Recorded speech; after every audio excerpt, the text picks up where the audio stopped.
The poem of the man God, the third year of the public life. Chapter 521.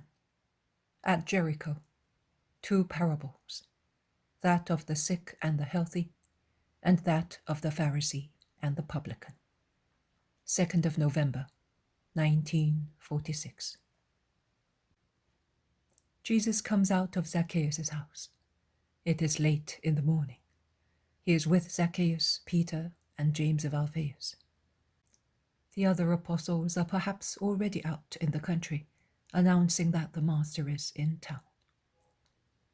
Behind the group of Jesus, Zacchaeus, and the apostles, there is another one of people, considerably varying in features, age, and garments. One can state without hesitation that the men in the group belong to different races, which are probably even opposed to one another. But the events of life have brought them to this Palestinian town and have gathered them, so that from their depth they may rise towards light. They are mostly withered faces of people who have used and abused life in several ways, most of them with tired eyes. The eyes of others seem to have become greedy or hard, owing to the long habit of attending to fiscal robberies or to giving brutal orders, and now and again their old looks appear again under a humble, pensive veil drawn by their new life. And that happens particularly when people from Jericho look at them scornfully or mumble insolent words to them. Their eyes later become tired, humble, and they lower their heads inconsolately.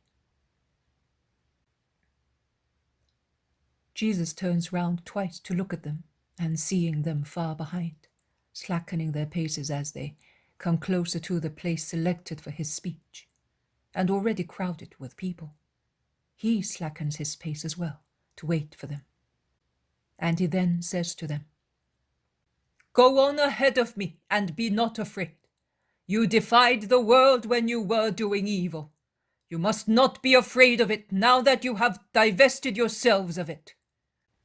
Use also now what you made use of to subdue it in the past, indifference towards the opinion of the world, the only weapon to make it tired of judging, and it will tire of having anything to do with you, and it will absorb you, although slowly, annihilating you in the great anonymous mass that is, in this miserable world, to which, in actual fact, too much importance is attached." The men, 15 in all, obey and move forward. "Master, the sick people of the country are over there," says James of Zebedee, going towards Jesus and pointing to a corner warmed by the sun. "I am coming. Where are the others?" "With the crowd, but they have already seen you, and they are coming. Also Solomon, Joseph of Emmaus, John of Ephesus, Philip of Arbela are with them. They are going to the house of Philip, and they have come from Joppa, Lydda, and Modin. They brought with them men and women from the seaside. In actual fact, they were looking for you because they are at a variance on judging a woman, but they will tell you. In fact, Jesus is soon surrounded and greeted reverently by the other disciples. Behind them are those who have been recently attracted by Jesus' doctrine. But John of Ephesus is absent, and Jesus asks why. "He stopped with a woman and her relatives in a house far from the crowd. They do not know whether the woman is possessed or she is a prophetess. She says wonderful things, according to the people from her village.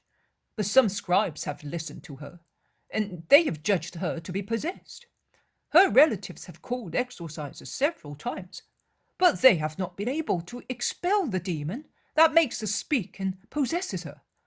But one of them said to the father of the woman, she's a virgin widow who remained in the family, 'The Messiah Jesus is needed for your daughter. He will understand her words and will know where they come from. I try to order the spirit that speaks in her to go away in the name of Jesus called the Christ. The spirits of darkness have always fled when I used that name, but they didn't this time. From that, I infer that it is either Beelzebub himself who speaks and can resist also that name mentioned by me, or it is the Spirit of God himself, and consequently is not afraid being one with the Christ. I am more convinced of the latter case than of the former. But to be certain, only the Christ can judge. He will know the words and their origin. He was maltreated by the scribes who were present and who said that he was possessed as well, like the woman and like you. Forgive us if we have to say this. And some scribes have never left us, and they guard the woman because they want to ascertain whether she may be informed of your arrival, because she says that she knows your face and your voice, and would be able to recognize you among the thousands of people, whereas it is proved that she has never left the village. Nay, she has never moved from her house since her bridegroom died 15 years ago, on the eve of her wedding day. And it is also proved that you have never been to Bethlehem, which is her village. And the scribes are waiting for this last test to say that she is possessed. Will you see her at once? No, I must speak to the people, and it would be too noisy to meet here, among the crowds. Go and tell John of Ephesus, the woman's relatives, and also the scribes, that I will wait for them when the sun begins to set in the woods along the river, on the path to the ford. Go.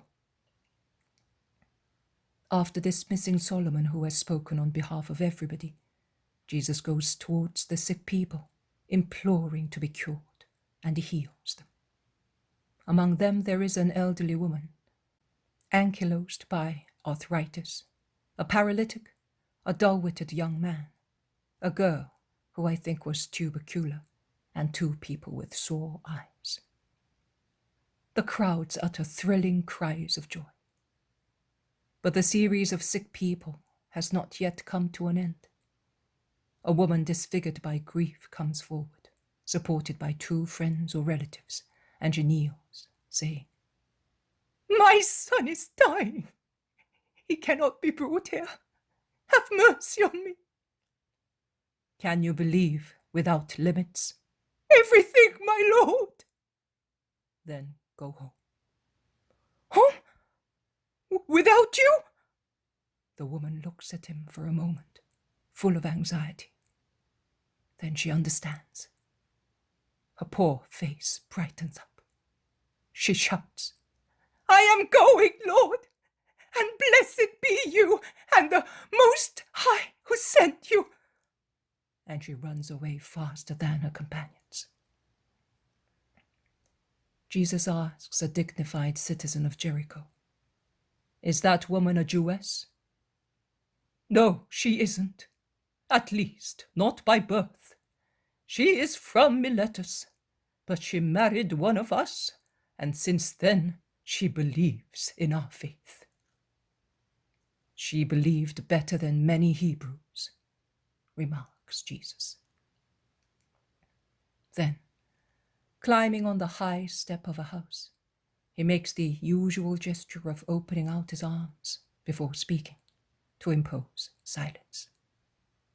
When silence is created, he gathers the folds of his mantle, opened on his chest by his gesture, and holds it with his left hand while he stretches out his right one in the attitude of one who takes an oath, saying, "Listen, O citizens of Jericho, to the parables of the Lord, and then meditate on them in your hearts, and draw the conclusions to nourish your spirits.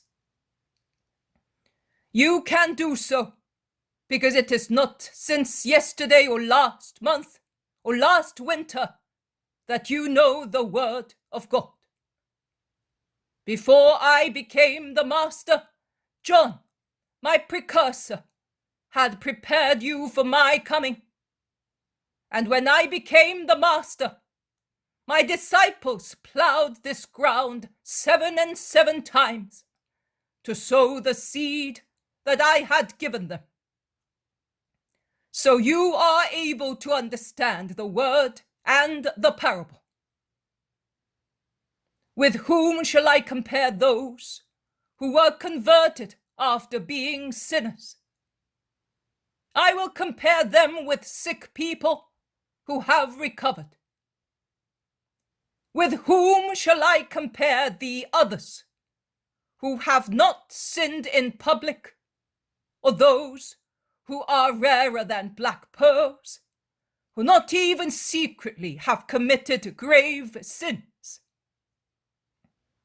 I will compare them with healthy people. The world is composed of those two categories, both in the spirit and in the flesh and blood. But if the comparisons are the same, the way the world treats sick people who have recovered from diseases of the body is different from the way it treats converted sinners, that is, people whose spirits were diseased and who have become healthy. We see that even when a leper, who is the most dangerous sick person and the most isolated because of the danger, receives the grace of recovery, he is admitted again into society after he has been examined by a priest and purified. And the people of his town give him a hearty welcome because he is cured and has come back to life, to his family and his business.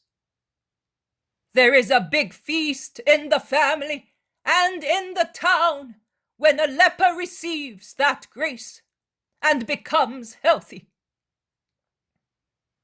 His relatives and fellow citizens vie in taking various things to him. And if he is all alone, without home or furniture, they offer him bed and pieces of furniture, and they all say, he is held dearest by God. His hand has cured him. Let us therefore honor him, and we will thus honor him who created and recreated him. It is right to do so. And when, unfortunately, a man shows the first signs of leprosy, with how much love, full of anguish, his relatives and friends overwhelm him with endearments, as long as it is possible to do so, as if they wished to give him all at once the treasure of love they would have given him in many years, that he may take it with him to the sepulchre of a living being. But why do they not do so with the other sick people? A man begins to commit sins. His relatives and above all his fellow citizens notice that. Why then do they not try to tear him away from sin with loving efforts? A mother, a father, a wife, a sister still do that. But brothers are unlikely to do so. Never mind the children of the father's or mother's brother. And finally, the fellow citizens, the more just ones, do nothing but criticize, scoff at, abuse, be scandalized, exaggerate the sins of the sinner, pointing him out, keeping him away as if he were a leper. Whereas those who are not just become his accomplices to enjoy themselves at his expense. But only very rarely there is a mouth, and above all a heart, that goes to the poor wretch with compassion and firmness, with patience and supernatural love, and anxiously strives to stop the descent into sin. What? Is the disease of the spirit not more serious, really grave and mortal? Does it not deprive one, and forever, of the kingdom of God? Should the first form of love towards God and our neighbor not be the anxiety to cure a sinner for the good of his soul and the glory of God? And when a sinner is converted, why do people persist in judging him and almost regret that he has come back to spiritual salvation? Is it because you realize that your prediction of the certain damnation of a fellow citizen of yours is given the lie? But you ought to be happy, because he who gives you the lie is merciful God, who gives you a measure of his goodness to comfort you in your more or less grave sins. And why persist in considering soiled, despicable, worthy of remaining isolated, what God and the goodwill of a heart have made clean, admirable, worthy of the esteem, nay, of the admiration of one's brothers?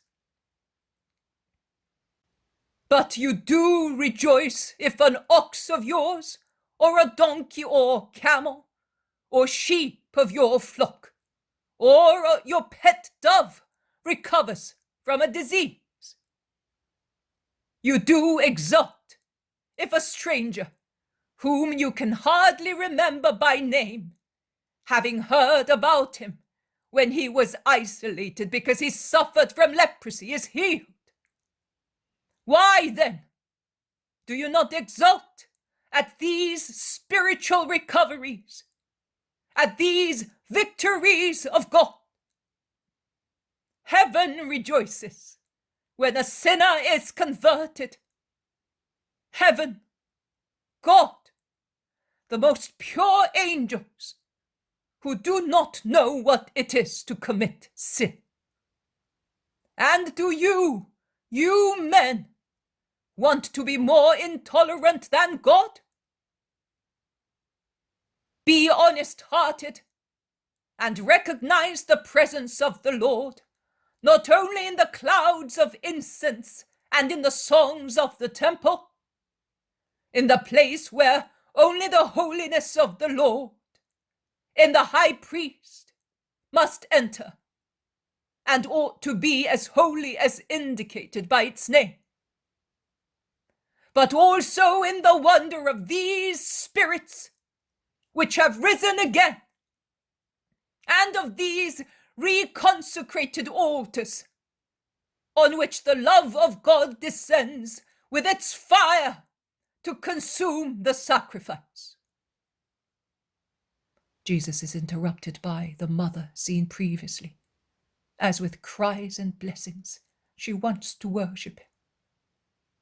Jesus listens to her, blesses her, and sends her back home, resuming his interrupted speech. And if the behavior of a sinner was once the cause of scandal to you, whereas now it is an edifying example, do not mock at it, but imitate it. Because no one is ever so perfect as to make it impossible for another person to edify him. And good is always a lesson to be accepted, even if it is given by one who was once blameworthy. Imitate and help him, because by doing so you will glorify the Lord and prove that you have understood the word. Do not be like those whom you criticize in the secret of your hearts, because their actions do not correspond to their words. But let each good action of yours be the crowning piece of each good word of yours. And then you will really be looked at and listened to benevolently by the Eternal Father. Listen to this other parable to understand which things are of value in the eyes of God. It will teach you to rectify a bad thought, often found in many hearts. Most men are their own judges, and considering that one man only in 1,000 is humble, it so happens that each man considers himself the only perfect one, whereas he finds hundreds of faults in his neighbor. One day, 2 men who had gone to Jerusalem on business went up to the temple, as becomes every good Israelite every time he sets foot in the holy city. One was a Pharisee, the other a publican. The former had come to collect the rents of some shops and to make up accounts with his stewards who lived near the town. The latter had come to pay in the taxes he had collected and to invoke compassion for a widow who could not pay the taxation on a boat and nets, because the amount of fish caught by her oldest son was barely sufficient to feed her many children.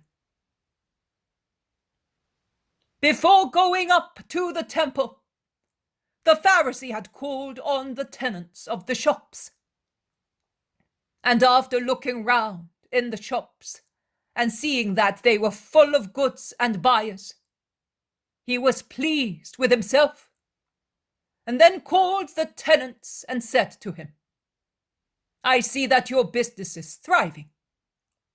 Yes, by the grace of God, I am pleased with my work. I have been able to increase the stock of goods, and I hope to increase it further. I made improvements to the place, and next year I shall have no expenses for benches and shelves, and I will thus have more profit. Well, very well, I am glad. What is your rent for this place? 100 didrachmae a month. It is dear, but the position is a good one. You are right, it is good. I therefore double the rent. But, sir, exclaimed the shopkeeper, if you do that, you leave me no profit. What I said is right. Have I to make you rich with my property? Be quick. You either give me 2,400 didrachmae at once, or I will expel you and keep the goods. The place belongs to me, and I can do what I like with it." He did that with the first, the second, and the third tenant, doubling the price to each of them, turning a deaf ear to their entreaties. And as the third tenant, who had a large family, wanted to offer resistance, he sent for the police and had the official seals of distraint affixed to the door, and the poor tenant driven out. Then in his mansion, he examined the registers of his stewards, finding faults, whereby he punished them as sluggards and sequestered the goods they had kept for themselves by full right. One of them had a dying son, and because of the heavy expenses, he had sold part of his master's oil to buy medicines. So he had nothing to give the greedy master. Have mercy on me, sir. My poor son is on the point of death, and later on I will do extra work to pay you what you think is fair. But now As you can understand, I am not in a position to do so. Are you not? I will show you whether you can pay me or not. And he went to the oil man with the poor steward, and took away also the little oil the man had kept for his family, and to feed the lamp that enabled him to watch at night at the bedside of his son. The publican, instead, went to his superior, who, on receiving the taxes he had collected, said to him, 370 ases are missing here. How come? Well, I will explain it to you. In the village there is a widow with 7 children. Only the oldest is fit to work, but he cannot go far from the shore in his boat, because his arms are too weak to handle the oars and the sail, and he cannot afford to engage an assistant. As he fishes near the shore, he catches very little, which is hardly sufficient to feed the 8 poor wretches. I had not the heart to collect the tax. I see, but the law is law. It would be dreadful if people knew that it is compassionate. Everybody would find some reason not to pay. Let the young man change trade and sell his boat if they cannot pay. It is their daily bread, also for the future, and it is a souvenir of their father. I understand, but it is not possible to compromise. All right, but I cannot think of 8 unfortunate people being deprived of their only source. I will pay the 370 ases. Then the 2 went up to the temple, and on passing near the treasury hall, the Pharisee took a bulky purse from his bosom ostentatiously, and emptied it to the last coin into the treasury. The purse contained the money taken from the shopkeepers and the proceeds of the steward's oil that the Pharisee had immediately sold to a merchant. The publican, instead, threw in a handful of small coins after taking from it what he needed to go back home. So they both gave what they had. Apparently, the Pharisee was the more generous, because he gave to the last coin he had. But one must also consider that he had more money in his mansion, and he had credits with rich money changers. They then went before the Lord. The Pharisee at the very front, near the limit of the court of the Hebrews, toward the holy.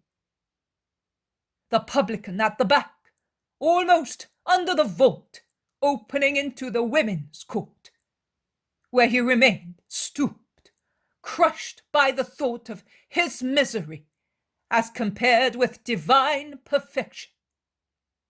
And they both prayed. The Pharisee standing up straight, almost insolent, as if he were the landlord of the place, and he were the one who condescended to the homage to a visitor, said, "Here I am. I have come to venerate you in the house that is our glory. I have come, although I feel that you are in me, because I am a just man.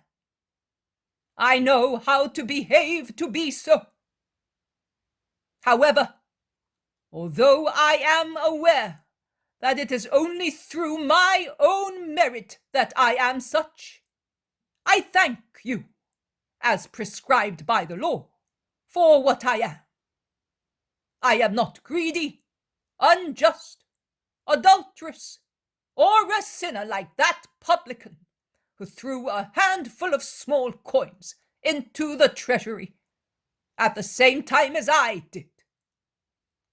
As for me, as you saw, I gave you all I had with me. That greedy fellow instead divided his money into 2 parts and gave you the smaller one. He will certainly keep the other part for revelries and women. But I am pure. I will not be polluted. I am pure and just. I fast twice a week. I pay the tithes of what I possess. Yes, I am pure, just, and blessed, because I am holy. Bear that in mind, O Lord.